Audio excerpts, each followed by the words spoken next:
तर ठाण्यातल्या इंदिरानगर परिसरामध्ये तब्बल 11 दिवसांपासून दहशत माजवणारा बिबट्या अखेर वनविभागाच्या पिंजऱ्यात जेरबंद झाला। अनेक कुत्र्यांवर हल्ले करणारा हा जखमी नर बिबट्या असल्याचं तपासात समोर आलंय। सुमारे 4 ते 5 वर्षांचा हा बिबट्या शरीरावर आणि पंजावर जखमा आणि व्रण असलेला आढळलाय।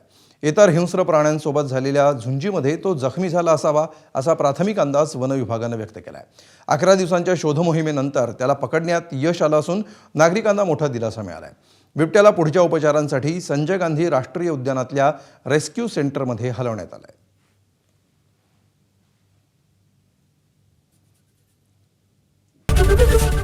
एबीपी माझा, उघडा डोळे बघा नीट।